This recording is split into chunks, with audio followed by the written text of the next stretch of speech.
আল্লাহ পাকের দুইটা নাফরমান সৃষ্টি আছে, একটা হলো মানুষ আর একটা হলো জিন জাতি। এই দুটোই সবচেয়ে নাফরমান সৃষ্টি। ওইদিকে আমি পরে আসছি। সাগর কি শেখায়? বিনয়ী হতে শেখায়, কারণ সে অনেক শক্তিশালী, সে অনেক শক্তিশালী এবং প্রচুর সম্পদে ভরা। এই সাগর এই পুরো এলাকার বা পুরো দেশের কোটি কোটি মানুষের রিজিকের উৎস। এই সাগর, তার ভিতরে আল্লাহ রিজিক আছে, সম্পদ আছে। অনেক সম্পদে পরিপূর্ণ থাকার পরেও সাগর খুব শান্ত, তার মধ্যে খুব উদ্ধত অহংকারী আচরণ দেখা যায়। ঠিক আল্লাহর জ্ঞানী মানুষরা সমুদ্রের মতো হয়, তাদের ভিতরে অনেক জ্ঞান থাকে, কিন্তু তারপরেও তারা শান্ত থাকে, বিনয়ী থাকে। আর যাদের ভিতরে সম্পদ কম, তাদের লাফালাফি বেশি। কথা বুঝতে পারছেন? সাগর এত শক্তিশালী হওয়া সত্ত্বেও আপনি তার সামনে গিয়ে দাঁড়ালে সে আপনার পা ধুয়ে দেয়। আল্লাহর বিনয়ী মানুষরা এমনই হয়, অনেক শক্তিশালী হওয়া সত্ত্বেও, সম্পদশালী হওয়া সত্ত্বেও তারা আপনার পা ধুয়ে দেয়। অনেক শেখার আছে, অনেক কিছু। সাগর সম্পর্কে অনেক আয়াত আছে কোরআনে। যখন সাগরে নৌযান চলাচল করে, তখন আল্লাহ পাক যদি ঝড় ঝাপটা দেন, প্রাকৃতিক কোনো বিপর্যয় দেন, তাহলে মানুষ মুখলেসভাবে আল্লাহকে ডাকা শুরু করে। যখন সে সেখান থেকে উদ্ধার পায়, আল্লাহ পাক উদ্ধার করে দেন, বিপদ থেকে বাঁচিয়ে দেন, আবার সে আল্লাহর সাথে শিরক করা শুরু করে। এই আয়াতগুলো সূরা ইউনূসের মধ্যে আছে।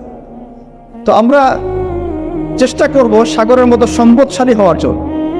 সম্পদশালী ভিতর থেকে, ভিতরে সম্পদ থাকবে, যেমন ভিতরে জ্ঞান থাকবে, কিন্তু বাইরে বিনয়ী ভাব থাকবে। সাগরের মতো পা ধুয়ে দেওয়ার মানসিকতা থাকতে হবে। এবং যখন সে আল্লাহর হুকুমে কর্জন প্রদান করা শুরু করে, তখন কিন্তু সামন পিছন সব আসিয়ে নিয়ে চলবে। তাই নর্মালি শান্ত থাকতে হবে, যখন আল্লাহর হুকুম আসবে তখন ছাপিয়েও পড়তে হবে। কথা কি বুঝতে পারছেন? সমুদ্রের মতো অনেক কিছু শেখার আছে। এগুলো শিখতে হলে আগে দৃষ্টিভঙ্গি চেঞ্জ করতে হয়। সাধারণ মানুষের মতো সব দেখলে হবে না, আপনাকে খিদর আলাইহিস সালামের মতো দেখতে হবে। তার মতো মুসা আলাইহিস সালাম বলছেন যে নৌকা ফুটা করলেন কেন? সূরা কাহফ কেউ পড়েছেন? সূরা কাহফ পড়েছেন তো? নবী মুসা আলাইহিস সালাম বলছেন নৌকা ফুটা করলেন কেন? তিনি বলছেন নৌকা ফুটা না করলে জলদস্যু নিয়ে চলে যেত। মুসা আলাইহিস সালাম বলছেন নিষ্পাপ বাচ্চাকে হত্যা করলেন কেন? খিদর আলাইহিস সালাম বলছেন এই বাচ্চাকে হত্যা না করলে এই বাচ্চা বড় হয়ে বড় কাফের হতো, পিতা মাতাকেও কাফের বানাতো। মুসা আলাইহিস সালাম বলছেন এই দেয়াল কেন নির্মাণ করলেন পারিশ্রমিক ছাড়াই? তিনি বলছেন দেয়াল নির্মাণ না করলে এর নিচে থাকা সম্পদ, এতিম বাচ্চাদের সম্পদ মানুষ নিয়ে চলে যেত। তিনটা প্রশ্নেই মুসা আলাইহিস সালাম বাইরের চোখ দিয়ে দেখেছেন, খিদর আলাইহিস সালাম তার ভিতরের চোখ দিয়ে দেখেছেন। এই যুগে যদি আপনি ফিতনা চিনতে চান, দাজ্জালীয় সভ্যতাকে চিনতে চান, তাদের প্ল্যানগুলো বুঝতে চান, স্বাভাবিক দৃষ্টিভঙ্গি দিয়ে দেখলে হবে না, ভিতরের চোখ দিয়ে দেখা শিখতে হয়। এটা সবচেয়ে বড় কথা আজকের মাহফিল। দৃষ্টিভঙ্গি চেঞ্জ করতে হবে, তারপরে আপনি ফিতনা ধরতে পারবেন, সমাধানও খুঁজে বের করতে পারবেন ইনশাআল্লাহ। তবে বাস্তবতা কি জানেন? বাস্তবতা হচ্ছে খিদর আলাইহিস সালামের মতো মানুষদেরকে এই সমাজ মূল্যায়ন করে না। যাদের মধ্যে খিদরের মতো অন্তর্দৃষ্টি আছে তাদেরকে সমাজ মূল্যায়ন করে না, তাদেরকে মানুষ বলে পাগল। যেমন নবী সাল্লাল্লাহু আলাইহি ওয়াসাল্লামকেও মানুষ বলেছিল মাজনুন, পাগল হয়ে গেছে। নবী সাল্লাল্লাহু আলাইহি ওয়াসাল্লামকে মানুষ বলছে সাহের, জাদুকর, মাজনুন, ফারিকুল জামাআ, বলছে সাবিঈ, কত কথা বলেছে। আল্লাহ পাক আমাদের সবাইকে কোরআন সুন্নাহ ভিত্তিক জ্ঞান অর্জন করার তৌফিক দেন এবং খিদর আলাইহিস সালামের মতো অন্তর্দৃষ্টি লালন করার তৌফিক দান। এই মহাসাগরের অস্তিত্ব আছে যেটা কুরসির উপরে, এর উপর আল্লাহ রাব্বুল আলামিনের আরশ আযীম, যেটাকে টেনে নিয়ে আসবে কতজন ফেরেশতা? 8 জন। আগে হাদিসটা শুনে আল্লাহ পাক বলেছেন, দুঃখিত, নবী সাল্লাল্লাহু আলাইহি ওয়াসাল্লাম বলেছেন কিয়ামতের মাঠে আল্লাহ পাক 7 শ্রেণীর মানুষকে এই আরশের ছায়ায় ছায়া দেবেন। কত শ্রেণী? যুবক ভাইরা হাদিসটা খুব ভালো করে শোনেন, কারণ এখানে সবগুলো হওয়ার মতো সম্ভাবনা আপনার আছে। 7টা শ্রেণী অন্তর্ভুক্ত হওয়ার সম্ভাবনাই যুবকদের আছে, সবার নাই। 1 নম্বর হচ্ছে ন্যায়পরায়ণ শাসক। সুযোগ আছে তো?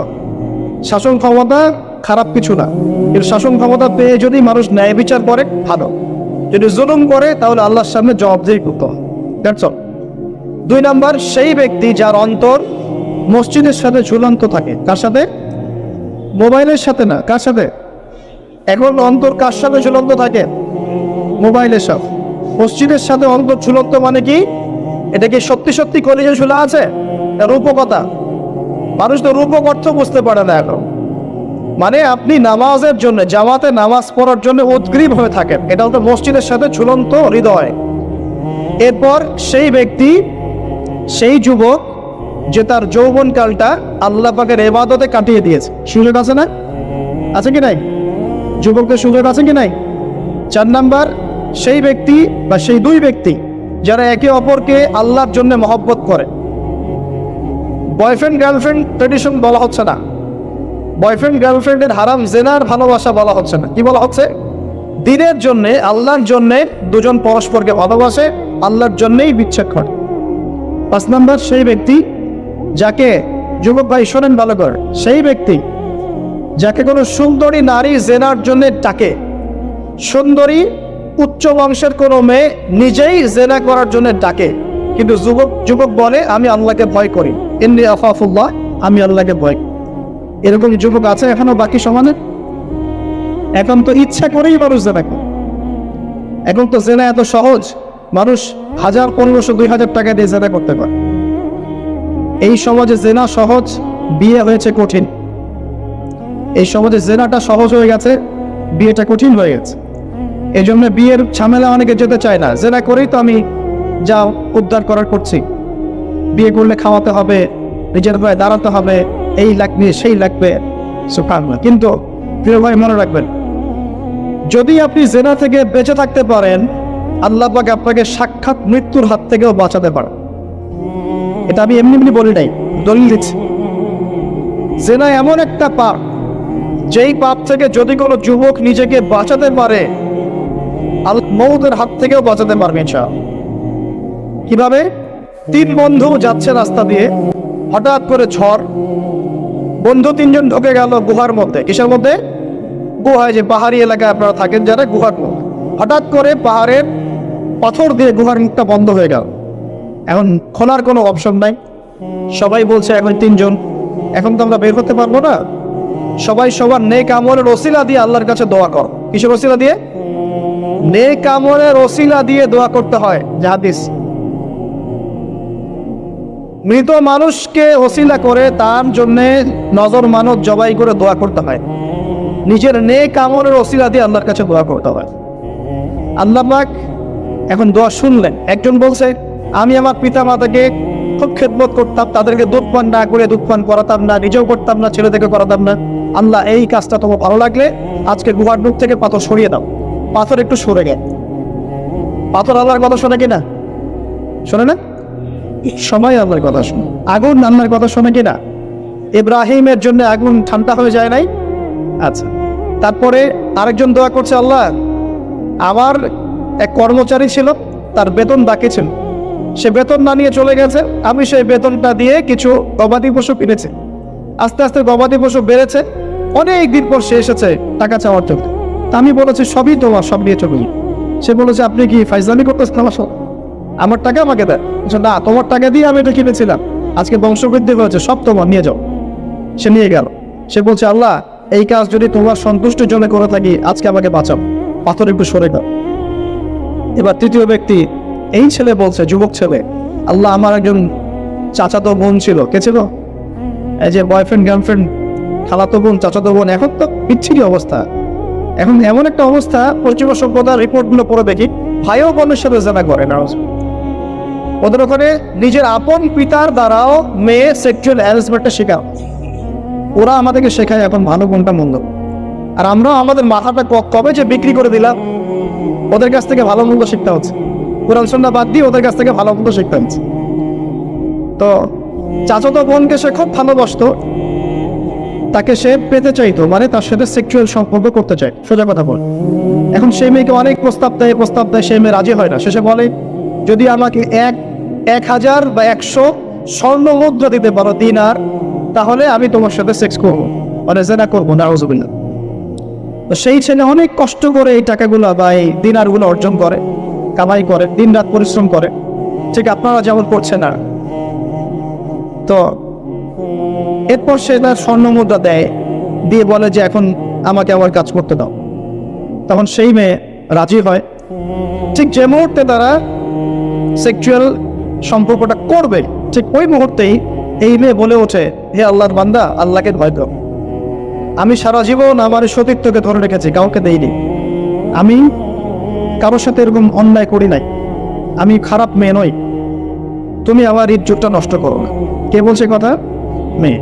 ওই অবস্থা থেকে কি একটা ছেলের উঠে আসা সম্ভব? এটা কি এতটাই সহজ? এটা কিন্তু সহজ না। সত্যি কথা বলতে এই বিষয়টা কিন্তু এতটাও সহজ না। যারা অবিবাহিত তারা হয়তো বুঝতে পারবে না, বিবাহিতরা বুঝতে পারছে। তো ওই অবস্থা থেকে সেই টাকাগুলো না নিয়ে সেই স্বর্ণমুদ্রা মেয়েকে দিয়ে ওখান থেকে সেই ছেলে উঠে আসে আল্লাহর ভয়ে। সে এখন গুহার মধ্যে আটকা পড়েছে, আল্লাহকে বলছে, আল্লাহ ওই দিন ওই কাজ যদি তোমার সন্তুষ্টির জন্য করে থাকে, আজকে আমাকে মৃত্যুর হাত থেকে বাঁচাও। সমস্ত পাথর তপ করে সরে গেল। এটা কিন্তু কোনো গাল গল্প না, এটা বনু ইসরাইলের ঘটনা, সত্য ঘটনা। এই হাদিস থেকে আমি আপনাকে দলিল দিচ্ছি যে যদি জেনার মতো পাপ থেকে আমি সরে আসতে পারি, সাক্ষাৎ মৌত থেকে আল্লাহ বাঁচাতে পারে। প্রিয় ভাই, সেই যুবক আরো সে ছায়া ছায়া পাবে যে তার যৌবন কালটাকে আল্লাহর পথে কাটিয়েছে, এবং যে যাকে কোনো সুন্দরী মেয়ে জেনার জন্য আহ্বান করে সে বলে আমি আল্লাহকে ভয় করি। আমরা তওবা করি, আমরা কোনো প্রকার জেনার পর্বে যাবো না ইনশাআল্লাহ। যদি হারাম কোনো সম্পর্ক থেকে থাকে, আজকেই এই নাম্বার ডিলিট করে ফেলতে হবে। আল্লাহ পাক তৌফিক দেন। ডিলিট করার আগে আবার ফোন করে বলেন না যে আজকে থেকে আর কথা বলবেন, তাহলে এই কথা কোনোদিন শেষ হবে না। একবারই বন্ধ, ডিসকানেক্টেড। কার জন্য? আল্লাহর জন্য। এবং এটা করার পরে আল্লাহকে বলতে হবে, আল্লাহ শুধু তোমার ভয়ে এবং তোমার সন্তুষ্টি পাওয়ার জন্য আমি জেনা থেকে বেরিয়ে আসলাম। আল্লাহ তুমি আমাকে হেদায়েত দাও, ঈমান দাও, আমল দাও, এবং তোমার রাস্তায় আমাকে বেহিসাব রিজিক দাও। এবং নেককার কুমারী, নেককার প্রেমময়ী, তাকওয়াবান, মুত্তাকি একজন স্ত্রী আল্লাহ তুমি আমাকে দান করো। ইনশাআল্লাহ আল্লাহ পাক আপনাকে দান। আল্লাহ পাক দান। আল্লাহ পাকের জমিন প্রশস্ত, আল্লাহর হাত প্রশস্ত। আল্লাহর হাতকে সংকীর্ণ মনে করবেন না, আল্লাহর জমিনকে সংকীর্ণ মনে করবেন না। আল্লাহ পাক যাকে ইচ্ছা বেহিসাব রিজিক দিতে পারে। ইচ্ছা আল্লাহ পাক আমাদের সবাইকে বেহিসাব রিজিক দান করেন বলি আমি। আর কে? আর সেই ব্যক্তি যে এত গোপনে দান করে, যার বাহাত জানে না ডান হাত কি দান করেছে, যার বাহাত জানে না ডান হাত কি দান করেছে। আমাদের মতো নয় যে 10,000 টাকা দান করলে সবাইকে না জানানো পর্যন্ত ঘুম হচ্ছে না, এমন নয়। দান এমন গোপনে করে যে তার বাহাত জানে না ডান হাত কি দান করছে। আল্লাহ পাক আমাদের সবাইকে গোপনে দান করার তৌফিক দেন। এর মানে এই না যে প্রকাশ্যে দান করা যায় না, প্রকাশ্যেও দান করা যায়। অন্যকে উৎসাহিত করার জন্য প্রকাশ্যেও দান করা যায়, কিন্তু গোপন দান আল্লাহর কাছে অনেক বেশি পছন্দের। আর 7 নম্বর সেই ব্যক্তি যে নীরবে নিভৃতে গোপনে আল্লাহর কথা স্মরণ করে কাঁদে এবং তার চোখ দিয়ে অশ্রু প্রবাহিত হয়। এই 7 শ্রেণীর মানুষকে আল্লাহ পাক কিয়ামতের মাঠে আরশের ছায়া ছায়া দিবে ইনশাআল্লাহ। আমরা কি পেতে চাই? আল্লাহ পাক এই আরশ সবার আগে সৃষ্টি করেছেন। তারপর কি সৃষ্টি করেছেন? কলম। কে? কলম। কলম সৃষ্টি করে আল্লাহ পাক বলেছেন উক্তুব, লিখো। কলম বলছে মায়দা একটুব, আমি কি লিখবো? আল্লাহ বলছেন কিয়ামত পর্যন্ত যা হবে সব লিখো। লাউহে মাহফুজে কলম লেখা শুরু করেছে, কিয়ামত পর্যন্ত যা হবে সব লেখা হয়ে গেছে। অতএব রিজিক নিয়ে আপনার টেনশন করার কোনো দরকার নাই। যা লেখা হয়েছে পাবেন ইনশাআল্লাহ। যদি হালাল পথে চান হালাল পথে পাবেন, হারাম পথে চাইলে হারাম পথে। আপনি যা তাকদিরে আছে এর বাইরে আপনি কিছু পাবেন, যতই চেষ্টা করেন। আল্লাহ পাক আমাদের সবাইকে তাকদির নিয়ে সন্তুষ্ট থাকার তৌফিক দান করুন। এরপর আল্লাহ পাক এই মহাবিশ্ব সৃষ্টি করেছেন 7 আকাশ, 7টা মহাবিশ্ব। কয়টা? 7টা, মাত্র 6 দিনে। কয় দিনে? 6 দিনে। ফি সিত্তাতি আইয়াম, 6 দিনে। আল্লাহ পাকের একদিন কিন্তু আমাদের দিনের মতো নয়। সূরা মাআরিজের মধ্যে আছে আল্লাহ পাকের একদিন আমাদের 50,000 বছরের সমান। কত হাজার বছর? 50,000 বছর। কিয়ামতের মাঠটাও হবে, ওই দিনটাও হবে 50,000 বছর। ওই 50,000 বছরের সমপরিমাণ দিনে কেউ যদি পিপাসাক্ত না থাকতে চায়, হাউজে কাউসারের পানি চায়, সে যেন কোনো বেদাতি আমল না করে, নবীর সুন্নতের উপর থাকে। ইনশাআল্লাহ নবী সাল্লাল্লাহু আলাইহি ওয়াসাল্লাম তাকে হাউজে কাউসারের পানি পান ইনশাআল্লাহ। ওই 50,000 বছরের সমপরিমাণ দিনে যদি আমরা তীব্র রোদে কষ্ট পেতে না চাই, আরশের ছায়া ছায়া পেতে চাই, তাহলে এই 7 শ্রেণীর অন্তর্ভুক্ত হওয়ার চেষ্টা করতে হবে। আল্লাহ পাক তৌফিক নেন। এখন এই মহাবিশ্ব সৃষ্টি করার পর আল্লাহ পাক সব কাজ বুঝিয়ে দিলেন, প্রত্যেকের কাজ প্রত্যেককে বুঝিয়ে দিলেন। কার কি কাজ? সূর্য কি তার কাজ ফলো করছে কি করছে না? চাঁদ তার কাজ পালন করছে না? এই গ্রহ নক্ষত্র তারকাগুলো তাদের কাজ কি করছে না করছে না? সবাই যার যার কাজ পুঙ্খানুপুঙ্খ রূপে করছে। যারা সায়েন্স বোঝেন তারা বুঝবেন, যদি সূর্য যদি 1 বিঘত দূরে চলে যায়, তাহলে পৃথিবীর অনেক বড় অংশ বরফে আচ্ছাদিত হয়ে যায়। যদি সূর্য 1 বিঘত কাছে চলে আসে, পৃথিবীর তাপমাত্রা বাড়বে, খরা হবে, পৃথিবী উর্বর থাকবে না, পৃথিবী মরুভূমি হয়ে যেতে পারে। তো ও মহাবিশ্বের প্রতিটা সৃষ্টি আল্লাহ পাকের আদেশ পালন করে চলে। শুধু 2টা সৃষ্টি করে না। কেন করে না সামনে আসছে। এবার আল্লাহ পাক অন্যান্য মাখলুক সৃষ্টি করেছেন, এবং পৃথিবীর জন্য আল্লাহ পাক জিন জাতি সৃষ্টি করেছেন। কোন জাতি? জিন জাতি। পৃথিবী আগে না জিন আগে? বলেন। আগে পৃথিবী। জিন জাতিকে সৃষ্টি করে আল্লাহ পাক পৃথিবীতে থাকার সময় দিয়েছিলেন। তারা তাই করেছিল, আজকের মানুষরা যাই করছে। তারা আল্লাহ পাকের বিরুদ্ধাচরণ করা শুরু করেছে। আল্লাহ পাক তাদেরকে ধ্বংস করে দিয়েছে। তবে একজনকে রেখে দেওয়া হয়েছে। কাকে? তার নাম হচ্ছে ইবলিস। কি নাম? ইবলিস। সে আল্লাহর বড় আবেদ ছিল। আল্লাহর ইবাদত করতে করতে করতে সে এমন একটা মর্যাদা পেয়ে যায় যে ফেরেশতাদের উপরে আল্লাহ পাক তাকে মর্যাদা দিয়ে দিচ্ছে। ফেরেশতাদের সর্দার বাড়িয়ে দেওয়া হয়েছে। কাকে? ইবলিস। আচ্ছা, এবার পৃথিবী কিন্তু তার জায়গায় আছে। পৃথিবী কিন্তু ধ্বংস হয়ে যায় নাই। পৃথিবী আগে সৃষ্টি করা হয়েছে, ওটা তার জায়গা আছে। অনেক দিন পর, অনেক দিন বলতে কতদিন আল্লাহ ভালো জানেন, আমরা জানি না। কত লক্ষ বছর, কত কোটি বছর আল্লাহ ভালো জানেন, আমরা জানি না। আমরা জানি সূরা দাহরের 1 নম্বর আয়াত আল্লাহ বলছেন, হাল আতা আলাল ইনসান হিনুম মিনাদ দাহর লাম ইয়াকুন শাইআন মাযকুরা। মানুষের উপরে এমন সময় চলে গেছে যে মানুষ একটা আলোচ্য বিষয় ছিল। এই মহাবিশ্বে অস্তিত্বই ছিল না মানুষ। এমন সময় মানুষের উপর চলে গেছে। আমরা এখন মনে করি মানুষই সবকিছু, নাকি? আল্লাহ বলছেন একটা সময় ছিল মানুষের অস্তিত্বই ছিল। আল্লাহ পাক বহুদিন পরে এবার ফেরেশতাদেরকে ডাকলেন, ডেকে বলছেন, ওয়াইজ ক্বালা রাব্বুকা লিল মালায়েকা ইন্নী জাইলুন ফিল আরদি খলিফা। হে আমার ফেরেশতারা, আমি ওই জমিনে, পৃথিবীতে, আরদে আমি আমার খলিফা পাঠাতে চাই। কি চাই? খলিফা পাঠাতে চাই। আল্লাহর খলিফাকে এক কথায় যে আল্লাহর হুকুম মেনে চলে, যে আল্লাহর হুকুম মেনে চলে এবং প্রতিষ্ঠা করে, ন্যায় বিচার প্রতিষ্ঠা করে, সে আল্লাহর খলিফা। যে আল্লাহর হুকুম মানে না, প্রচার প্রসার প্রতিষ্ঠাও করে না, ন্যায় বিচারও করে না, সে আল্লাহর খলিফা নয়, শয়তানের খলিফা। কথা ক্লিয়ার? আচ্ছা, এবার ফেরেশতারা কি বলছেন? ফেরেশতারা বলছেন, আতাজআলু ফিহা মান ইউফসিদু ফিহা ওয়া ইয়াসফিকু দিমা। আপনি কি এমন কাউকে সৃষ্টি করতে যাচ্ছেন যে পৃথিবীতে গিয়ে ফিতনা ফাসাদ করবে আর রক্তপাত ঘটাবে? কয়টা কাজ করবে? 2টা। ফিতনা ফাসাদ করবে, রক্তপাত ঘটাবে। আজকে সারা দুনিয়ায় মানুষ ফিতনা করছে কিনা? পরিবেশ বিপর্যয় করছে, পলিটিক্সে ফিতনা, ইকোনমিক্সে ফিতনা, সমাজে ফিতনা, কালচারে ফিতনা, এখন এডুকেশনেও ফিতনা, সবখানেই ফিতনা। তো এইটাই ফেরেশতারা বলেছিলেন যে মানুষ ফিতনা সৃষ্টি করবে। আর কি করবে? রক্তপাত ঘটাবে। সারা বিশ্বে রক্তপাত ঘটাচ্ছে কিনা মানুষ? ঘটাচ্ছে না? এই তো প্রথম বিশ্বযুদ্ধে কত মানুষ মারা গেছে? 3 থেকে 4 কোটি। 3 থেকে 4 কোটি। নবী সাল্লাল্লাহু আলাইহি ওয়াসাল্লাম এবং সাহাবীরা যত যুদ্ধ করেছেন ইসলামের জন্য, সবগুলো যুদ্ধের পরিসংখ্যান মিলালে 10,000 মানুষও মারা যায় না। 10,000ও না। আর তোমাদের শুধু প্রথম বিশ্বযুদ্ধেই 3 থেকে 4 কোটি মানুষ মারা গেছে। সেকেন্ড ওয়ার্ল্ড ওয়ারে মারা গেছে 7 থেকে 8 কোটি মানুষ। ভিয়েতনাম যুদ্ধে এরকম প্রায় 4 থেকে 5 লক্ষ, আরো বেশি হতে পারে। চায়নায়, রাশিয়ায়, আপনার ইতালিতে যে বড় বড় রেভলিউশন হয়েছে, দেখবেন লক্ষ লক্ষ মানুষ মারা গেছে, লক্ষ লক্ষ। এই যে শুরু হয়েছে ইউক্রেন রাশিয়া, এই যুদ্ধ এত তাড়াতাড়ি থামবে না। এই যুদ্ধ এত দ্রুত বন্ধ হবে না, এটা কন্টিনিউয়াসলি চলতে থাকবে। ওদের প্ল্যান ছিল সিরিয়াকে নিয়ে, সিরিয়াকে কেন্দ্র করে তার একটা মালহামা চেয়েছিল, গ্রেট ওয়ার, বিশ্বযুদ্ধ। ওটা হয়নি, আলহামদুলিল্লাহ হয় না, আলহামদুলিল্লাহ হয়নি। এখন নতুন পরিকল্পনা হচ্ছে এই যে ইউক্রেন রাশিয়া ইস্যু নিয়ে সারা ওয়ার্ল্ডে একটা ফিতনা সৃষ্টি করে। অলরেডি তারা ফিতনা সৃষ্টি করেই ফেলেছে। গ্যাসের দাম বেড়ে গেছে, তেলের দাম বেড়ে গেছে, এক্সপোর্ট ইম্পোর্ট করা হচ্ছে, অনেক সমস্যা হচ্ছে। এবং এটাকে জিইয়ে রাখা হচ্ছে অস্ত্র দিয়ে, প্রযুক্তি দিয়ে, হ্যাঁ, ট্যাঙ্ক দিয়ে সমরাস্ত্র দিয়ে ওরা জিগিয়ে রাখছে যুদ্ধটাকে, যে চলুক, কন্টিনিউয়াসলি চলতে থাক।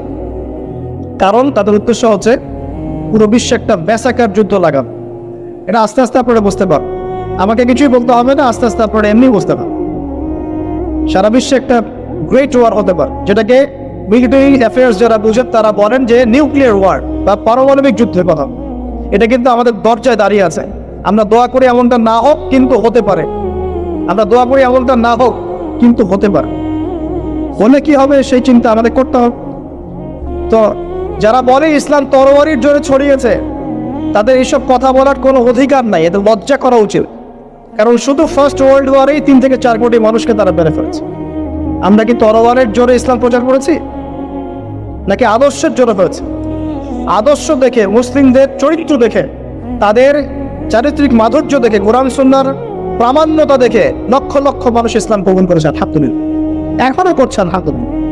এখন যে সারা বিশ্বের মানুষ মুসলিম হচ্ছে, কোন জায়গায় মুসলিমরা গলার জোরে, তরবারের জোরে ইসলাম প্রচার করছে দেখাতে নেই? এখন কি বিশ্বের মানুষ মুসলিম হচ্ছে না?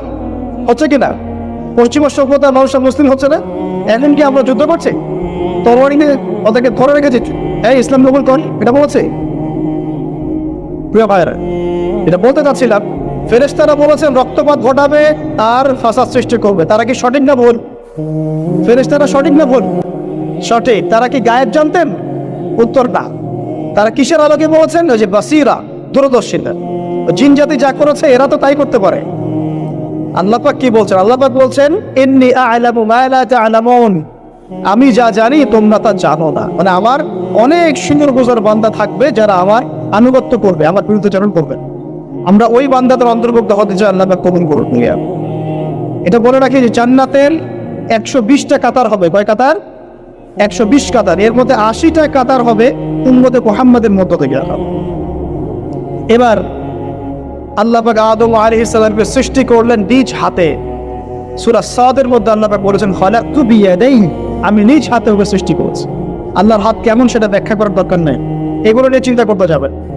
আল্লাহ পাকের মতোই কারোর সাথে সাদৃশ্যপূর্ণ নন। আল্লাহ পাক এবার আদম আলাইহিস সালামকে সৃষ্টি করে নাম শিক্ষা দিলেন। ওয়াল্লামা আদামাল আসমাআ কুল্লাহা, এই মহাবিশ্বের যত জ্ঞান আল্লাহ পাক আদম আলাইহিস সালামের শিক্ষা দিলেন।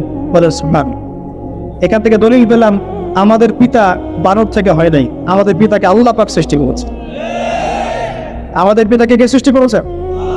আল্লাহ রাব্বুল আলামিন। তাও আবার নিজ হাতে, মানে কি? ভালোবাসা দিয়ে, ভালোবেসে, মহব্বতের সাথে।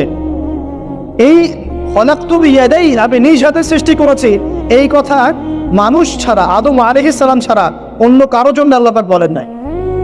অন্য সবার জন্য আল্লাহ পাক বলেছেন ইযা আরাদা শাইআন আইয়াকুলা লাহু কুন ফায়াকুন। যখন আল্লাহ পাক কিছু করতে চান খালি বলেন কুন, হও, ফায়াকুন, হয়ে যায়। ওখানে আল্লাহ পাক বলেন নাই সাগর সৃষ্টি করেছে হাত দিয়ে, এই গ্রহ নক্ষত্র সৃষ্টি করেছে আমার হাত দিয়ে। আল্লাহ পাক এমনটা বলেন নাই। আদম আলাইহিস সালামকে আল্লাহ পাক কত মহব্বত করেন, আল্লাহ পাক বলছেন যে আমি তাকে আমার নিজ হাতে সৃষ্টি করেছি। আর আজকে তোমরা শেখাচ্ছ মানুষকে, আস্তাগফিরুল্লাহ, যে মানুষ বানর থেকে এমন চায়। কত বড় কুফরি, কত বড় শিরক, কত বড় লজ্জা। নিজের সম্মান মানুষ নিজের নষ্ট করতে পারে, নিজের সম্মান নিজে নষ্ট করতে পারে। আমাদেরকে আল্লাহ সৃষ্টি করেছেন আদম আলাইহিস সালাম থেকে। তারপরে যান, শুধু সৃষ্টি করেন নাই, আল্লাহ পাক সমস্ত নাম শিক্ষা দিয়েছেন। নাম মানে এখানে শুধু নাম, মঙ্গল, নেপচুন, প্লুটো এগুলো না। নাম মানে হচ্ছে জ্ঞান। নাম মানে কি? জ্ঞান। একটা এক্সাম্পল দেই, যখন আপনি বাচ্চাকে বলেন যে A for Apple, A for কি? অ্যাপল যে শিখাচ্ছেন, অ্যাপল বলতে কিন্তু সে শুধুমাত্র একটা ওয়ার্ড শেখে না, ও কিন্তু শেখে অ্যাপল মানে একটা এমন কিছু যেটা খেতে হয়। কি করতে হয়? খেতে হয়। যখন আপনি শেখান এ ফর অ্যান্ট, ও বুঝতে পারে অ্যান্ট হচ্ছে একটা সৃষ্টি, এটা চলাচল করে, কালো কালো দেখতে। ও কিন্তু মাথার মধ্যে ওটা ছবি এঁকে দেয়। তো এটা নাম মানে শুধু নাম না, জ্ঞান। আল্লাহ পাক আদম আলাইহিস সালামকে সমস্ত জ্ঞান শিক্ষা দিলেন। আল্লামাল ইনসান মা লাম ইয়ালাম, আল্লাহ বলছেন আমি মানুষকে সেই জ্ঞান শিক্ষা দিয়েছি যা মানুষ জানতো না। মানে আমরা সৃষ্টিগতভাবে জ্ঞানী ছিলাম না, আল্লাহ পাক জ্ঞান শিক্ষা দিয়েছেন। কোন জ্ঞান শিক্ষা দিয়েছেন? যে জ্ঞান ফেরেশতাদেরও ছিল না। বলেন সুবহানাল্লাহ। আল্লাহ পাক জ্ঞান শিক্ষা দিয়ে ফেরেশতাদের সামনে নিয়ে গিয়ে বলছেন তোমরা এই নামগুলো বলো দেখি। ফেরেশতারা বলছেন লা ইলমা লানা ইল্লা মা আল্লামতানা, আল্লাহ আমাদের তো সেই জ্ঞান নাই, যা আপনি শিখিয়েছেন অতটুকুই জানি, এর বেশি জানি না। এবার আল্লাহ পাক বলছেন ইয়া আদম আম্বিহুম বিআসমাইহিম, আদম তুমি সব নাম বলে দাও দেখি। আদম আলাইহিস সালাম সমস্ত নাম ধর করে সব বলে দেন। আমাদের পিতা জ্ঞানী ছিলেন না, ছিলেন না? আল্লাহ পাক নিজে তাকে জ্ঞান শিক্ষা দিয়েছে। আর আমরা বলছি মানুষ আস্তাগফিরুল্লাহ অন্য প্রাণী থেকে আসছে। সুবহানাল্লাহ, কত অদূরদর্শী মানুষেরা, কত সুদূর প্রসারী একটা কুফরি মতবাদ। এবার আল্লাহ পাক আদম আলাইহিস সালামকে বলছেন তুমি নাম বলে দাও, তিনি সব নাম বলে দিলেন।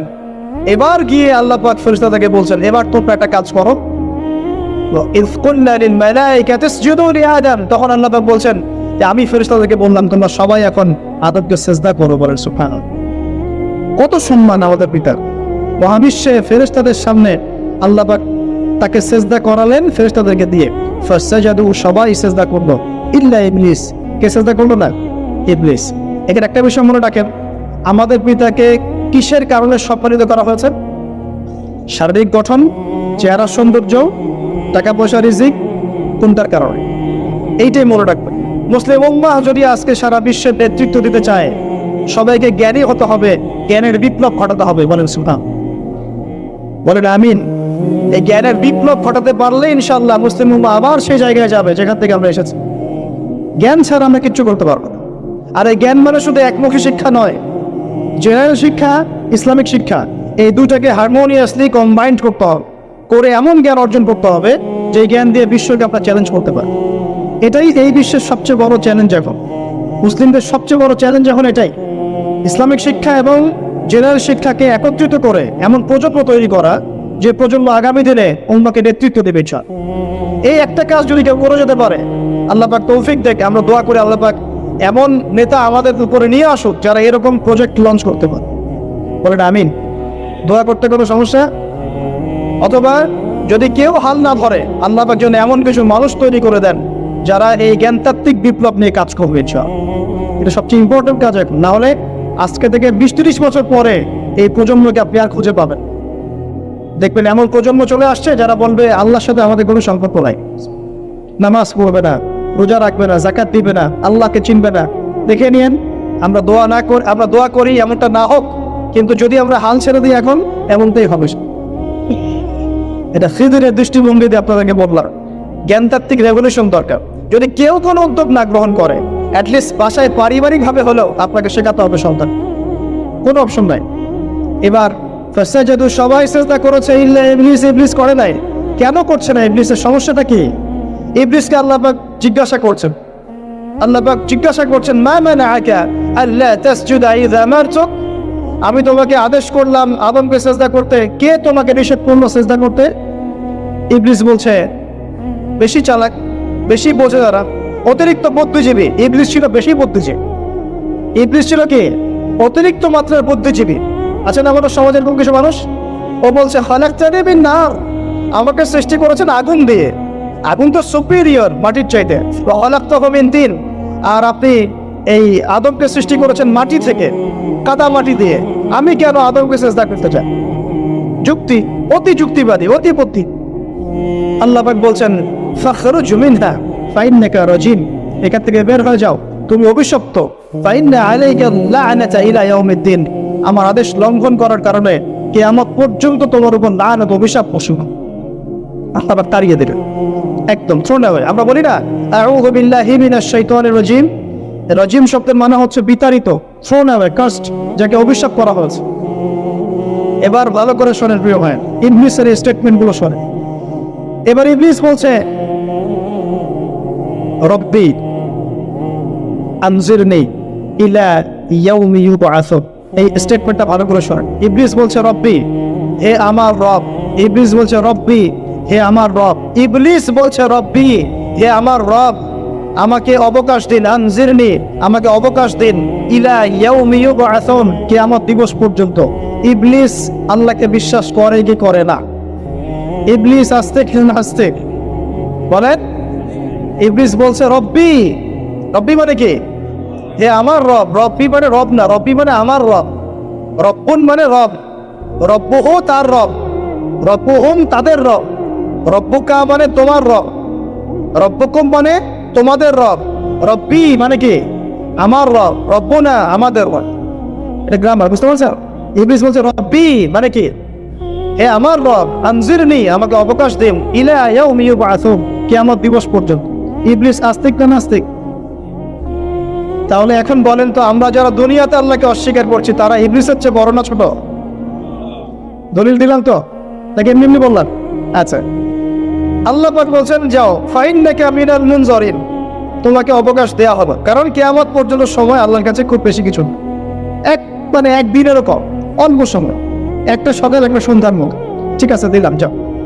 এবার ইবলিস চ্যালেঞ্জ করছে, এই চ্যালেঞ্জটা আমাদের সবাইকে মনে রাখতে হবে, সারা জীবন ইবলিসের এই স্টেটমেন্টটা মনে রাখতে হবে। সেটা কি?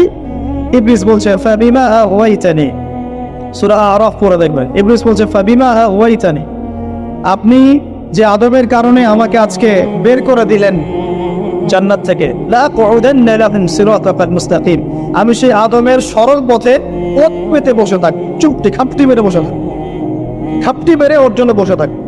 আর সুম্মা লাতিয়ান্না মিন বাইনি আইদিহিম, আমি অবশ্যই তার সামন থেকে আসবো। সুম্মা লাতিয়ান্নাহুম মিন বাইনি আইদিহিম, আমি আদম সন্তানদের সামন থেকে আসবো, সামন থেকে মানে সরাসরি ওয়াসওয়াসা দিন। ওয়া মিন খালফিহিম, পেছন থেকে আসবো মানে পিছন থেকে ওয়াসওয়াসা দিন। ওয়া আন আইমানিহিম, ডান দিক থেকে ওয়াসওয়াসা দিন। ওয়া আন শামাইলিহিম, বাম দিক থেকে আসবো। ওয়া লা তাজিদু আকসারাহুম শাকিরিন, আপনি বেশিরভাগ আদম সন্তানকে শুকরগুজার পাবেন।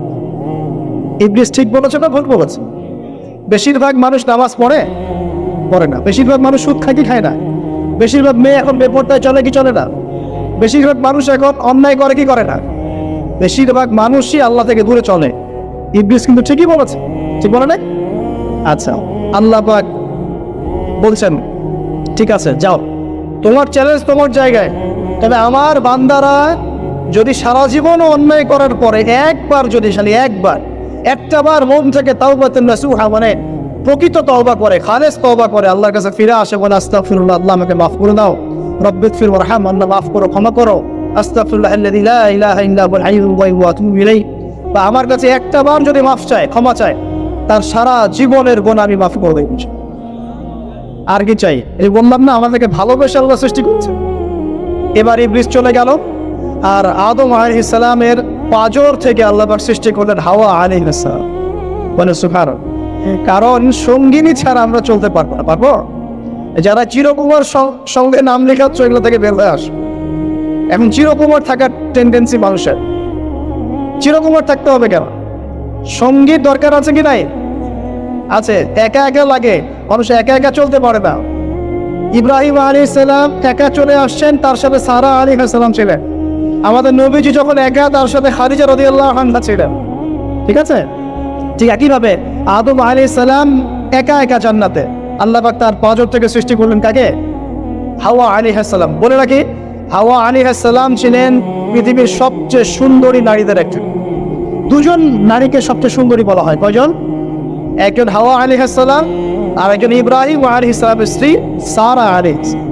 মনে থাকবে, এখানে মনে রাখবেন, নিজে যদি পবিত্র থাকেন, নিজের চরিত্রকে পবিত্র রাখেন, ইনশাআল্লাহ আপনি সব দিক থেকে ভালো একজন মেয়ে পাবেন। নিজের চরিত্র ঠিক থাকবে না, জেনা করবেন, 10 ঘাটের পানি খেয়ে আসবেন, দেখবেন যাকে বিয়ে করেছেন ও 15 ঘাটের পানি খেয়ে আসে। সতর্ক থাকবেন, আল্লাহ পাক হেফাজত করুন বলে আমিন। এবার তারা দুজন জান্নাতে থাকতে লাগলেন। আল্লাহ পাক বলছেন, একটু মনোযোগ দেন, আল্লাহ বলছেন যে তোমরা দুজন জান্নাতে থাকো, ফাকুলা মিনহা রাগাদান হাইসু শি'তুমা, জান্নাতে যা ইচ্ছা তোমরা খাও, কোনো সমস্যা নেই, থাকো খাও। ওয়ালা তাকরাবা হাদিহি শাজারা, কিন্তু একটা আদেশ করছে তোমাদেরকে, এই যে গাছটা দেখছো, এই গাছের কাছেও যাবে না। শব্দগুলো বোঝার চেষ্টা কর। আল্লাহ পাক বলছেন না যে গাছের ফল খাবে না, আল্লাহ পাক বলছেন গাছের কাছেও যাবে না। ঠিক যেমন আল্লাহ বলছেন ওয়ালা তাকরাবু আমওয়ালাল ইয়াতীম, এতিমের মালের কাছেও যাবে না, আল্লাহ বলছেন না এতিমের মাল খেও না। আল্লাহ বলছেন ওয়ালা তাকরাবু জিনা, জেনার কাছেও যেও না, আল্লাহ কিন্তু বলছেন না জেনা করো না। ঠিক একই ভাষায় আল্লাহ পাক বলছেন ওয়ালা তাকরাবা হাদিহি শাজারা, তোমরা দুজন এই গাছের কাছেও যাবেন। দ্যাটস অল, আর কোনো সমস্যা নেই, জান্নাতে থাক। এবার তারা জান্নাতে থাকতে লাগলেন। থাকতে থাকতে এক পর্যায়ে ইবলিস ওয়াসওয়াসা দেওয়া শুরু করলো। কি ওয়াসওয়াসা দিল যে আমাদের পিতা মাতা সেখানে চলে গেলেন? ভাবার বিষয় কোন কি এমন বললো ইবলিস যে আমাদের পিতা মাতা রিসিভড হয়ে গেলেন? এই কথাটা আছে সূরা তাহায়। কোন সূরা? তাহা পড়ে দেখবেন। আল্লাহ পাক বলছেন, ইবলিস আমাদের পিতাকে বোঝাচ্ছে, বলছে, ইয়া আদম, হে আদম, হাল আদুল্লুকা, আমি কি তোমাকে জানিয়ে দেব, আমি কি তোমাকে জানিয়ে দেব, খবর দিব, আলা শাজারাতিল খুলদি ওয়া মুলকিন লা ইয়াবলা, এমন একটা গাছের কথা কি জানিয়ে দিব যেই গাছের কাছে গেলে বা তার ফল খেলে তুমি দুটো জিনিস পাবে, চিরস্থায়িত্ব পাবে, কোনোদিন মরবে না, আর বিশাল ক্ষমতার মালিক হবে। অন্য আয়াতে আসছে যে তোমরা ফেরেশতা হয়ে যাও। এই দুটো কথা। তাহলে কি প্রলোভন দিল? চিরস্থায়িত্বের প্রলোভন এবং কি অমরত্বের প্রলোভন, অমরত্ব এবং ক্ষমতা। একটু মনোযোগ দেন, এই দুনিয়াতে যারা আল্লাহর পথ থেকে বিচ্যুত হয়ে গেছে বেশিরভাগ এই দুটো ক্ষমতার ফাঁদে, না হলে দুনিয়ার এই যে মোহ, অমরত্ব, দুনিয়ার জীবন নিয়ে পড়ে থাকা, এই দুনিয়ার প্রেমেই মানুষ নিজের পথ হারিয়ে ফেলেছে। এই দুটোই হয়েছে। এক পর্যায়ে পিতা মাতা চলে গেলেন, ফল খেয়ে ফেললেন, যদিও ফল খাওয়ার কথাটা কোরআনে নাই, কোরআনে আছে তারা গাছের কাছে চলে গেলেন। কি হলো গাছের কাছে যাওয়ার পরে? ফালাম্মা যাকাশ শাজারা, ফালাম্মা যাকাশ শাজারা, আল্লাহ পাক বলছেন যখন তারা গাছের কাছে চলে গেলেন, ভাই লক্ষ্য করেন, যখন তারা গাছের কাছে চলে গেলেন প্রথম যে ঘটনা ঘটলো, বাদাত লাহুমা সাওহাতুহুমা, তাদের যে কাপড় ছিল জান্নাতের কাপড়, গায়ে কাপড়টা থাপাস করে খুলে পড়ল। এখানে যদি আপনার কাপড়টা খুলে যায় কেমন লাগবে? বা কেউ যদি জোর করে কাপড় আপনার খুলে ফেলে কেমন লাগবে? কেউ যদি 10 জন জোর করে ধরে আপনার কাপড় খুলে দেয় কেমন লাগবে? আপনি নিজের জীবনের চাইতে বেশি কাপড়টা ধরে রাখার দিকে মনোযোগী হবেন না? আমাদের পিতা মাতাকে শয়তান জান্নাতে ফেরেশতাদের সামনে নগ্ন করে দেয়, কাপড় খুলে পড়ে গেল। তার মানে জান্নাতে আমাদের পিতা মাতাকে নগ্ন করেছে কে? ইবলিস। তাহলে দুনিয়াতে যারা এখন আমাদের গা থেকে কাপড় খুলতে চায়, বেপরদায় চলতে চায়, পর্দাকে কুপ্রথা বলে, কুসংস্কার বলে, যারা বলে যে অশ্লীলতার বিপ্লব ঘটুক, পোশাকের কোনো বাধা ধরা নিয়ম না থাকুক, সবাই স্বাধীন, যারা নগ্নতা অশ্লীলতার প্রচার পোশাক চায়, যারা মুসলিমদের গা থেকে কাপড় খুলতে চায়, এরা তাহলে কার হয়ে কাজ করছে? যেই কাজ শয়তান করেছে জান্নাতে, ওই কাজই তারা করছে এখন জমিন। কথা কি প্রমাণ করতে পারলাম? প্রথম দুর্ঘটনা কোনটা? প্রথম দুর্ঘটনা এটা নয় যে তারা আল্লাহর হুকুম আহকাম ত্যাগ করেছেন, আল্লাহকে অস্বীকার করেছেন, কুফরি করেছেন, শিরিক করেছেন, এগুলো হয়নি প্রথমে। সর্বপ্রথম দুর্ঘটনা হয়েছে গা থেকে কাপড় খুলে পড়ে গেছে, তাও জান্নাতে সবার সামনে। এবার আমাদের পিতামাতার কি অবস্থা চিন্তা করে, লজ্জাস্থান প্রকাশিত হয়ে গেছে। এবার তারা জান্নাতের গাছের পাতা ছিঁড়ে ছিঁড়ে ছিঁড়ে গা এই লজ্জাস্থান ঢাকা শুরু করলেন। এটা সূরা আরাফের মধ্যে আছে। এবার আল্লাহ পাক তাদেরকে বললেন, আলাম আকুল লাকুমা, আমি কি তোমাদের দুজনকে বলি নাই, ইন্নাশ শাইতানা লাকুমা আদুউম মুবিন, শয়তান তোমাদের স্পষ্ট শত্রু, আমি কি তোমাদেরকে বলি নাই? এবার আমাদের পিতা মাতা দরদর করে চোখের পানি ফেলে দিয়ে আল্লাহকে বলছেন, রব্বানা যালামনা আনফুসানা ওয়া ইল্লাম তাগফির লানা ওয়া তারহামনা লানাকুনান্না মিনাল খাসিরিন। এই দোয়া করার পর আল্লাহ পাক তাদেরকে মাফ করে দিলেন, বলে সুবহানাল্লাহ। কিন্তু জান্নাতে আর থাকা হলো না, জান্নাতে আর থাকা হলো না। আমরা অনেকে মনে করি এই ঘটনার কারণে হয়তো আল্লাহ পাক তাদেরকে নামিয়ে দিয়েছেন, এই কথাও ঠিক না। কেন ঠিক না? কারণ আল্লাহ পাক দুনিয়া সৃষ্টি করেছেন আগে, আর আল্লাহ আগেই মানুষ সৃষ্টি করার আগেই আল্লাহ পাক বলেছেন দুনিয়াতে আমার খলিফা পাঠাবো। তার মানে দুনিয়াতে যে আদম আলাইহিস সালামকে পাঠাতে হবে এটা আগে থেকেই লেখা ছিল, এটা পরীক্ষা। এবার নামিয়ে দিচ্ছেন আল্লাহ পাক, কুল নাহবিতু মিনহা জামিআ, তোমরা সবাই এখন নেমে যাও। কে নেমে যাও? আদম, হাওয়া, ইবলিস সব নেমে যাও। কোথায় নেমে যাও? দুনিয়াতে নেমে যাও। ফাইম্মা ইয়াতিয়ান্নাকুম মিন্নি হুদান, দুনিয়াতে তোমাদের কাছে আমার পক্ষ থেকে হেদায়েত আসবে। কি আসবে? হেদায়েত মানে আল্লাহর কিতাব এবং নবী রাসূল আসবে। ফামান তাবিআ হুদায়া, যারা আমার হেদায়েতকে মেনে চলবে, ফালা খাউফুন আলাইহিম ওয়ালা হুম ইয়াহজানুন, তাদের কোনো টেনশন নাই, কোনো ভয় নাই। যে জান্নাত থেকে এসেছো ওখানেই ফিরে আসবে ইনশাআল্লাহ। কিন্তু ওয়াল্লাযীনা কাফারু ওয়া কাযযাবু বিআয়াতিনা, যারা আমার আয়াতকে মিথ্যা প্রতিপন্ন করবে, অস্বীকার করবে, ফাউলাইকা আসহাবুন নার, এরা হবে জাহান্নামের অধিবাসী। হুম ফিহা খালিদুন, তারা সেখানে ওই শয়তানের সাথে চিরস্থায়ী। এই দর্শনটা কি সহজ না কঠিন? দুনিয়াতে যাচ্ছ যাও, এই দুনিয়ার জীবন চিরস্থায়ী নয়, নির্দিষ্ট টাইম দেওয়া হয়েছে। এখানে মাতাউল ইলাহিন, এখানে নির্দিষ্ট সময়ের জন্য তোমাদেরকে রিজিক দেওয়া হবে, আবাসস্থল দেওয়া হবে, স্ত্রী সন্তান, বাড়ি গাড়ি সব দেওয়া হবে, তবে এটা চিরস্থায়ী নয়। এখানে হেদায়েত আসবে, কুরআন সুন্নাহ আসবে, আল্লাহর ওহী আসবে, নবী রাসূল আসবেন। তোমরা যদি এই ওহী মেনে চলো, নবী রাসূলের আনুগত্য করো, আবার সেই জান্নাতে ফিরে আসবে ইনশাআল্লাহ, কোনো টেনশন নাই, কোনো ভয় নাই। কিন্তু যদি এই দুনিয়ার সংক্ষিপ্ত জীবনে শয়তানের তাবেদারি করা শুরু করো, তাহলে শয়তানের সাথেই পরকালে জাহান্নামে থাকতে হবে, জান্নাতে যাওয়া হবে। এই হলো পরীক্ষা। এবার আমরা দুনিয়াতে নেমে আসলাম, তার মানে আমরা এই দুনিয়ার বাসিন্দা ছিলাম না জান্নাত থেকে আসছি? দুটা বিষয় একদম স্পষ্ট। আমাদের পিতা হচ্ছেন আদম আলাইহিস সালাম, যিনি বানর ছিলেন না, মানুষ ছিলেন, এক। আর দুই নাম্বার, আমরা এই দুনিয়াতে বিবর্তনবাদের মধ্য দিয়ে আসি নাই, সরাসরি জান্নাত থেকে আসছি। আল্লাহ পাক আদম আলাইহিস সালামকে জান্নাত থেকে দুনিয়াতে পাঠিয়েছে, জান্নাত থেকে সরাসরি দুনিয়াতে পাঠিয়েছে। বরং কোরআন এর উল্টা কথা বলেছে। কি কথা? কোরআন সূরা বাকারায় বলছে একটা জাতি ছিল, তার নাম বনু ইসরাঈল। কি নাম?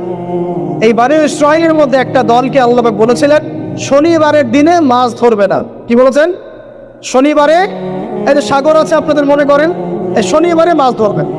তো বনু ইসরাঈল বেশি চালাক, অতি চালাক, যারা ওই যে প্যালেস্টাইন দখল করে বসে আছে, ওরা দাবি করে আর কি, আসলে এরা সত্যিকারের বনু ইসরাঈল নয়, এরা ইউরোপিয়ান জিউস, এরা কিন্তু সত্যিকারের বনু ইসরাঈল নয়। এখন এরা অতি চালাক, মাছ ধরে নাই, কিন্তু মাছ ধরার বাদ দিয়ে রাখছে। মাছ আসে, বাদ দিয়ে রাখি, পরে ধরো। এই পাপের কারণে, এই সীমা লঙ্ঘন করার কারণে সূরা বাকারা এবং সূরা আরাফে আল্লাহ পাক বলেছেন ওই মানুষগুলোকে আল্লাহ পাক বানর বানিয়ে দিয়েছে। তাহলে মানুষ থেকে বানর হয়েছে এই দলিল কোরআনে আছে, পড়ে দেখেও। মানুষ থেকে যে বানর হয়েছে এই দলিল কোরআনে আছে, সূরা বাকারায় আছে, সূরা আরাফের মধ্যে আছে। শনিবারের সীমা লঙ্ঘন করার কারণে এই অপরাধ, এই পরিণতি আল্লাহ পাক কিছু মানুষকে দিয়েছে। তারা এখনো জীবিত আছে কিনা আমরা জানি না, ওদেরকে আল্লাহ পাক মেরে ফেলেছেন না বেঁচে আছে আমরা এগুলো জানি না, কারণ কোরআন এগুলো নিয়ে কথা বলে নাই, এতটুকু কোরআন বলেছে।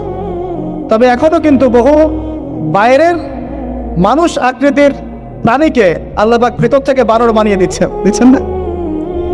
এটা নিয়ে একটা কথা বলতে চাই, সেটা হলো কিয়ামতের আগে আগে আরো কিছু মানুষকে আল্লাহ পাক কিন্তু শূকর এবং বানরে পরিণত করবে। এই হাদিসটা কি জানেন? হাদিসটা শুনে রাখেন, এটা আখিরুজ জামান বা কিয়ামতের আলামত সংক্রান্ত হাদিসগুলোর মধ্যে পাবেন। আল্লাহর রাসূল সাল্লাল্লাহু আলাইহি ওয়াসাল্লাম বলেছেন কিয়ামতের আগে আগে আমার উম্মতের মধ্যে, ভালো করে শোনেন, কিয়ামতের আগে আগে আমার উম্মতের মধ্যে একদল মানুষ বের হবে যারা মদ পানকে হালাল মনে করবে। কাকে?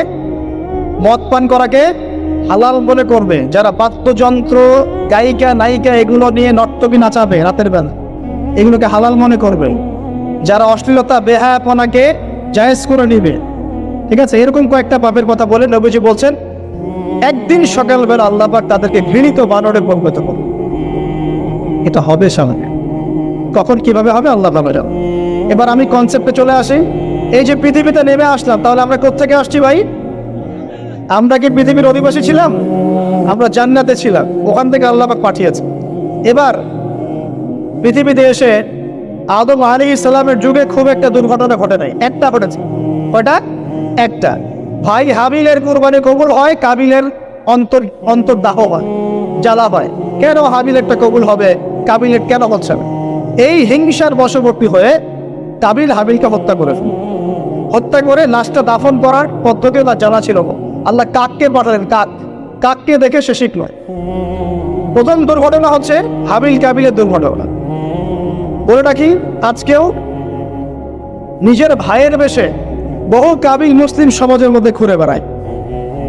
নিজের ভাইয়ের লেবাসে, পোশাকে, সুরতেই বহু কাবিল এখনো কিন্তু মুসলিম সমাজে ঘুরে বেড়ায়। তো আমরা কাবিলদেরকে কাবিলের পরিণতি সম্পর্কে সচেতন করতে চাই। হাবিল বলেছিল তুমি যদি আমাকে মারতে আসো, আমি তোমাকে মারার জন্য হাত বাড়াবো না। হাবিল জান্নাতে যাবে আর কাবিল জাহান্নামে যাবে।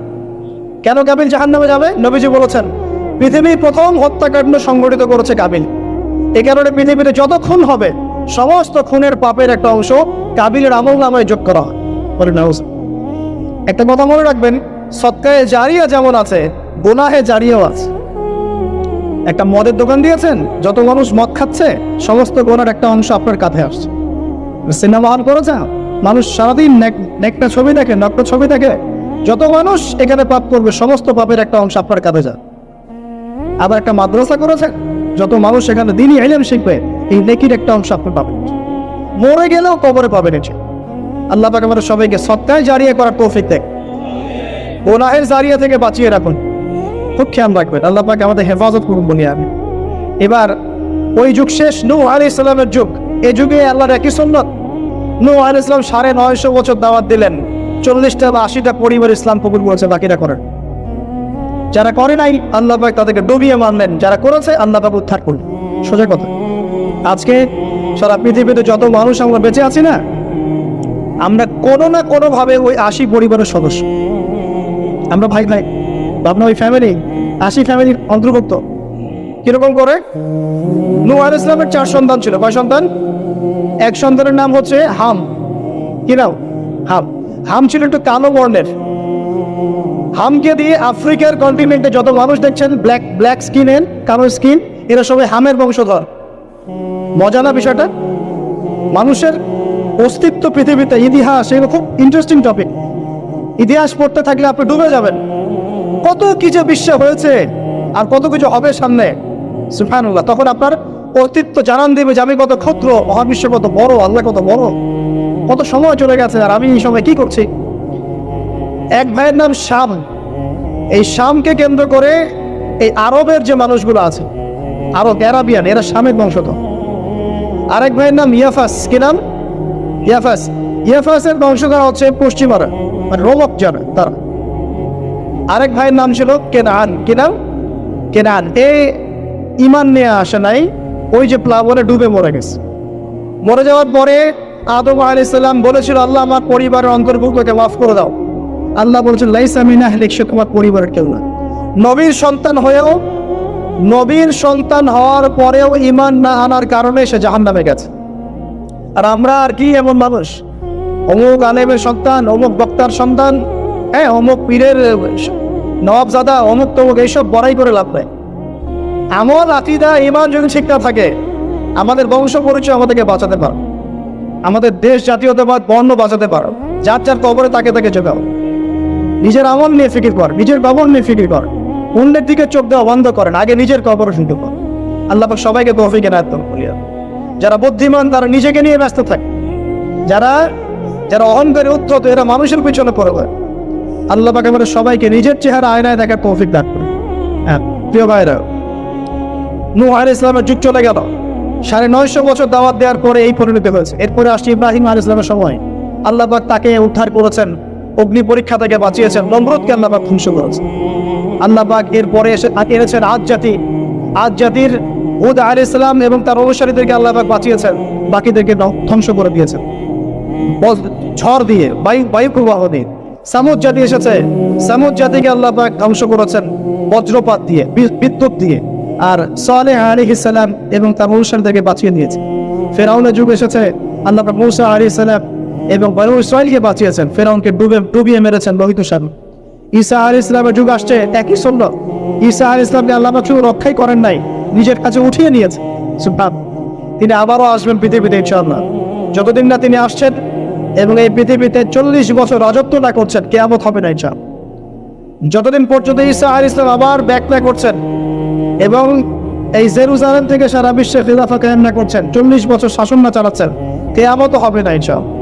এটা সামনে অপেক্ষা করছে। এবং নবী সাল্লাল্লাহু আলাইহি ওয়াসাল্লামের যুগে আবু জাহেল, আবু লাহাব বা সাহেবাদেরকে আল্লাহ পাক ধ্বংস করেছেন, আল্লাহর নবী এবং সাহাবীদেরকে আল্লাহ পাক সম্মানিত করেছেন। আপনি কি পুরো হিস্ট্রির মধ্যে একটা সুন্নত দেখতে পাচ্ছেন, কমন সুন্নত? কি সুন্নত? প্রত্যেক যুগে যুগে যারাই আল্লাহর ওই যে বিধান মেনে চলেছে, সমকালীন নবী রাসূলদের আনুগত্য করেছে, আল্লাহ পাকের আনুগত্য করেছে, আল্লাহ পাক তাদেরকে উদ্ধার করেছেন দুনিয়াতেও পরকালে। প্রত্যেক যুগে যুগে যারাই আল্লাহকে মানে নাই, রাসূলকে মানে নাই, আল্লাহর আসমানি কিতাবকে মানে নাই, বিরুদ্ধাচরণ করেছে, কুফরি করেছে, শিরক করেছে, আল্লাহ পাক সবাইকে ধ্বংস করে দিয়েছেন, কারো কোনো বড় করে। এই সিলসিলা আজও অব্যাহত আছে, আগামীতেও থাকবে ইনশাআল্লাহ। এখন আমরা যারা এখন বেঁচে আছি, আমরা নবী সাল্লাল্লাহু আলাইহি ওয়াসাল্লামের ইন্তেকালের প্রায় 1450 বছর পরের মত। আল্লাহর নবী এসেছেন এমন সমাজে, যে সমাজে শিরকের পাপ চলছে, সুদের পাপ চলছে, দুর্নীতি চলছে, আপনার কন্যা সন্তানকে জীবিত হত্যা করা হচ্ছে, আপনার মাদক দ্রব্যের সয়লাভ চলছে, মেয়েদের অধিকার দেওয়া হচ্ছে না, হ্যাঁ, গোত্রীয় হানাহানি চলছে। ওই সমাজটাকে তিনি 23 বছরের মধ্যে পাল্টে ফেললেন। কত বছর? 23 বছর। কিভাবে পাল্টালেন? উত্তর, তিনি প্রথমে জ্ঞানের চর্চা করেছেন। কিসের চর্চা? জ্ঞানের। আল্লাহ পাক প্রথম ওহী নাযিল করেছেন, ইকরা বিসমি রাব্বিকাল্লাযী খালাক, পড়ুন আপনার রবের নামে যিনি আপনাকে সৃষ্টি করেছেন। নবী সাল্লাল্লাহু আলাইহি ওয়াসাল্লাম সাহাবীগণ কোরআনের 6টা হক আদায় করেছেন। কয়টা হক? 6টা। তারা কোরআন পড়া শিখেছেন। আমরা সবাই কোরআন পড়া শিখবো তো ইনশাআল্লাহ? তারা কোরআনের অর্থ শিখেছেন। আমরা কোরআনের অর্থ শিখবো তো ইনশাআল্লাহ? তারা কোরআনের আদেশগুলো মেনেছেন। আমরা কোরআনের সব আদেশ মানব তো ইনশাআল্লাহ? তারা কোরআনের সমস্ত নিষেধগুলো বর্জন করেছে। আমরা নিষেধ বর্জন করবো তো ইনশাআল্লাহ? তারা কোরআনের দাওয়াত মানুষের কাছে পৌঁছে দিয়েছেন। আমরা কোরআনের দাওয়াত দিব তো ইনশাআল্লাহ? এবং 6 নাম্বার, তারা কোরআনের বিধানগুলোকে বাস্তবায়ন করেছে। আমরাও বাস্তবায়নের চেষ্টা করবো তো ইনশাআল্লাহ?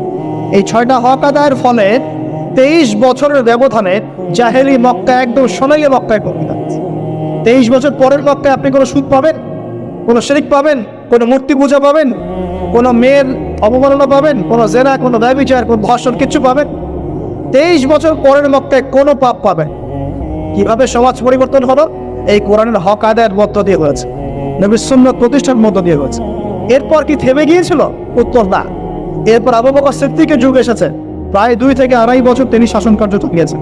ওই যুগে কি মানুষ আবার খারাপ হয়ে গিয়েছিল? উত্তর না। বরং ইসলাম আরো বেগবান হয়েছে আলহামদুলিল্লাহ। এরপর এসেছে ওমর রাদিয়াল্লাহু আনহুর যুগ। কত বছর? প্রায় 10 বছর। কত বছর? 10 বছর। এই 10 বছরে কি মুসলিমরা আবার খারাপ হয়ে গিয়েছিল? ওমর রাদিয়াল্লাহু আনহুর কোর্টের মধ্যে কি প্রতিদিন কেস আসতো? সারা বছরে একটা কেসও আসতো না। মানুষ এত ভালো ছিল, সারা বছরে একটা কেসও আসতো। বরং যারা রাষ্ট্রীয় পর্যায়ে দায়িত্বশীল ছিল তারা এসে বলতো যে আমাদের ভাতাগুলো বন্ধ করে দেন, বসে বসে বেতন নিব কেন, কোনো তো কেসই আসে না, বসে থাকতো কেন? এরকম সমাজ ছিল। একজন ব্যক্তি খুঁজে পাওয়া যেত না যে নামাজ পড়ে না, একজন মুসলিম পাওয়া যেত না যে জাকাত দেয় না সামর্থ্য থাকলে, এমন মুসলিম খুঁজে পাওয়া যেত না যে কোরআন পড়তে জানে না, হাদিসের চর্চা করে না, যে দাওয়াতি কাজ করে না, যে আল্লাহর মধ্যে দাওয়াতে জিহাদে আত্মনিয়োগ করে না, এমন মুসলিমই খুঁজে পাওয়া। এরপরে আসলো উসমান রাদিয়াল্লাহু আনহুর যুগ। ওই যুগে ফিতনা শেষের দিকে সৃষ্টি হওয়া শুরু হয়। কোন বিষয়কে কেন্দ্র করে? কোরআন সংকলনকে কেন্দ্র করে ফিতনা সৃষ্টি হলো। আতাতায়ীদের, বিদ্রোহীদের হাতে উসমান রাদিয়াল্লাহু আনহুকে নির্মমভাবে শাহাদাত বরণ করতে হয়েছে। তিনি প্রায় 12 বছর শাসন কার্য চালিয়েছেন। ইসলাম আরো এগিয়ে গেছে। এরপর এসেছে আলী রাদিয়াল্লাহু আনহুর যুগ। আলী রাদিয়াল্লাহু আনহুর খেলাফতে ওই উসমান রাদিয়াল্লাহু আনহুর ঘটনাকে কেন্দ্র করে, হত্যাকাণ্ডকে কেন্দ্র করে মুয়াবিয়া রাদিয়াল্লাহু আনহু এবং আলী রাদিয়াল্লাহু আনহুর মাঝখানে একটা ব্যাটল, একটা যুদ্ধ হয়ে গেছে। এর নাম হলো সিফফিনের যুদ্ধ। কিসের যুদ্ধ? সিফফিন। যাই হোক, এক পর্যায়ে আলী রাদিয়াল্লাহু আনহুকে এরকম বিদ্রোহীদের হাতে, খারেজিদের হাতে শহীদ হতে হয়। বলেন ইন্না লিল্লাহি ওয়া ইন্না ইলাইহি রাজিউন। তারপরে হাসান রাদিয়াল্লাহু আনহু অল্প কয়েকদিন শাসন কার্য চালান। তারপর উম্মার ঐক্যের খাতিরে তিনি তার শাসন কার্যের ভারটাকে মুয়াবিয়া রাদিয়াল্লাহু আনহুর হাতে সুপর্দ করে দেন, যা ছেড়ে দিলেন। মুয়াবিয়া রাদিয়াল্লাহু আনহুর সময় থেকে উমাইয়াদের শাসন শুরু হয়।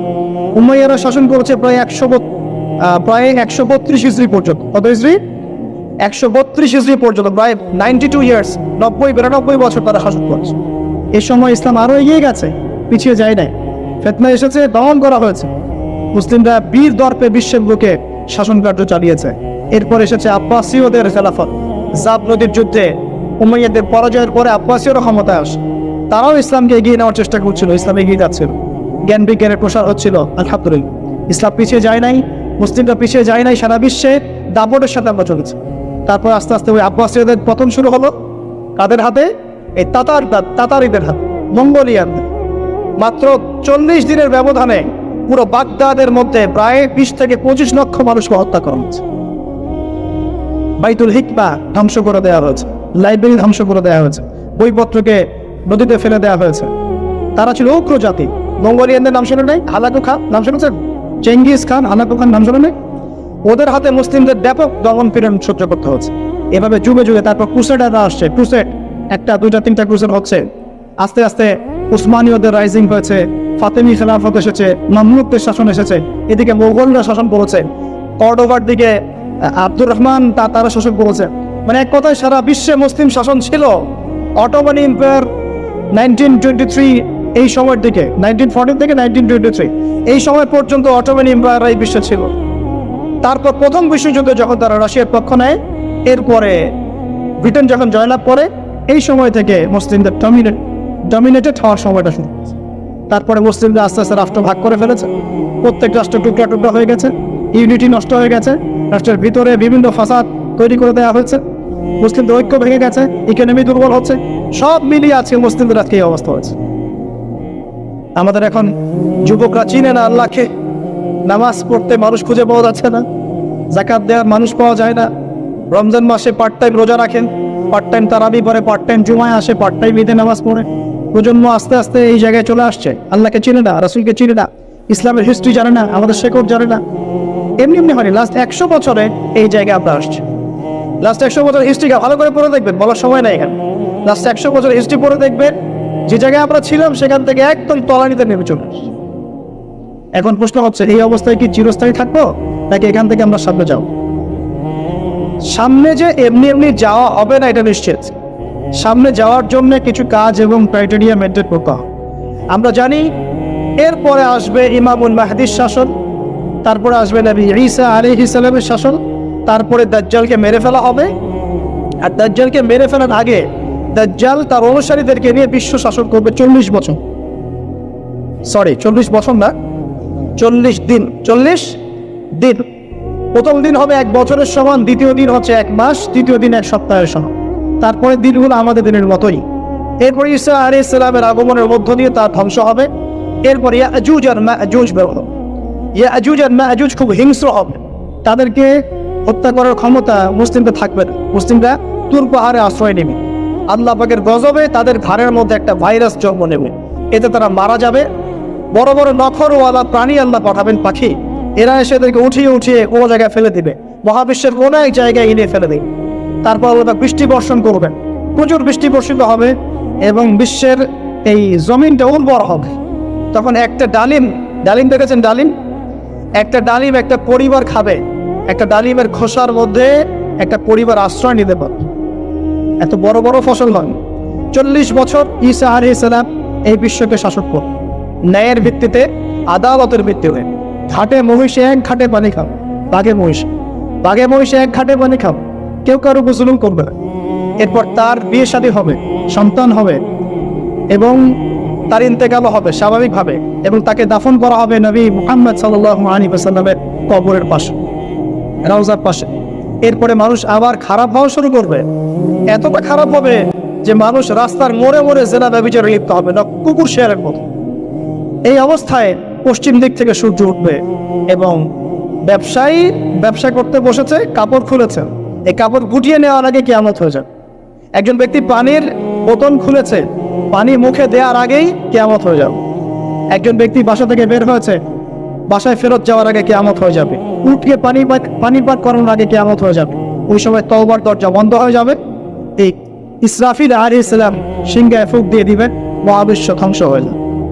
আল্লাহ পাক দ্বিতীয় ফুৎকারের মধ্য দিয়ে আবার সবাইকে উঠাবেন এবং এই দুনিয়ার জীবনে আমরা যে কাজগুলো করেছি এর হিসাব আমাদেরকে দিতে হবে।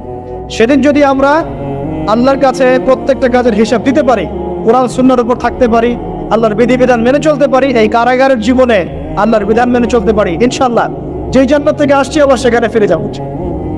আর যদি ওই দিন আমরা হিসাব দিতে ব্যর্থ হই, আল্লাহ না করুক, তাহলে ওই ইবলিসের সাথে তার অনুসারীদের সাথে আমাদের সবাইকে জাহান্নামে থাকতে হবে বলে না। এভাবে হিস্ট্রি শুরু হয়েছে, হিস্ট্রি শেষ হবে। এই দুনিয়া চিরস্থায়ী হবে না, আর আমাদের অবস্থা এমন থাকবে না। এখন শেষ কথা হচ্ছে, এই অবস্থা থেকে উত্তরণের জন্য আমাদের কি করণীয় হচ্ছে? উত্তর, আমাদের প্রথম দরকার জ্ঞান চর্চা। কি দরকার ভাই? জ্ঞান চর্চা, প্রচুর জ্ঞান চর্চা প্রয়োজন। জ্ঞান নাই কিছুই করতে পারবো। দ্বিতীয় কাজ হলো আমাদের সবার দরকার জানা অনুযায়ী আমল করা।